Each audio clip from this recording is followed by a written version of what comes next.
ଏବେ କହିଲେ ମୁଁ କୋଉ ମେଢ଼ ବୁଲିବା ପାଇଁ ଯାଉଛି ଓଭର ବ୍ରିଜ ଦେଖିକି ତ ଆପଣ ମାନେ ଜାଣିପାରୁଥିଲେ। ଏବେ ଆମେ ଚାଲୁ ରସୁଲଗଡ଼ର ମେଢ଼ ଦେଖିବା ପାଇଁ। ବହୁତ ସଂଘର୍ଷ କଲା ପରେ ଯାଇକି ପହଞ୍ଚିଲୁ ମେଢ଼ ପାଖରେ। ମେଢ଼ଟି ବହୁତ ବଢ଼ିଆ ସେ ସଜା ହେଇଥିଲା, ମାନେ ପାହାଡ଼ ଉପରେ ମନ୍ଦିର ଟାଇପ୍ର ସଜା ହେଇଛି।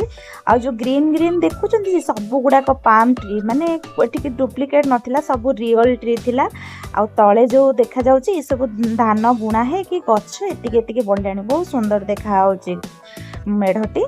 ତାପରେ ତାର ଗୁମ୍ଫା ଟାଇପ୍ର ତଳଟା ହେଇଛି, ଗେଟ୍ଟା ସେଇ ଭିତରେ ଦେଇକି ଆମେ ଟିକେ ଜାମ୍ ହେଇଥିଲା ପଶିଲୁ। ଇଏ ସାର୍ ମ୍ୟାଡ଼ାମ୍ ତାଙ୍କର ଗୁମ୍ଫା ଦୁଆର ମୁହଁ ଜଗିକି ବସିଛନ୍ତି।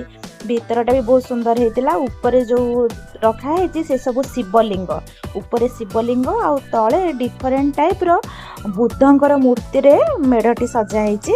ଆଉ ଠାକୁର ତ ମା ଏମିତି ଦେଖା ହେଉଥିଲେ। ଆଉ ମୋତେ ପ୍ରାୟ ସବୁ ମେଢ଼ର ମାଙ୍କର ତ ଫଟୋ ମୂର୍ତ୍ତି ମୋତେ ସେମ୍ ହିଁ ଲାଗେ। ତାପରେ ଏକ୍ଜିଟ୍ ପଟେ ଆମେ ବାହାରି ଯାଇଥିଲୁ।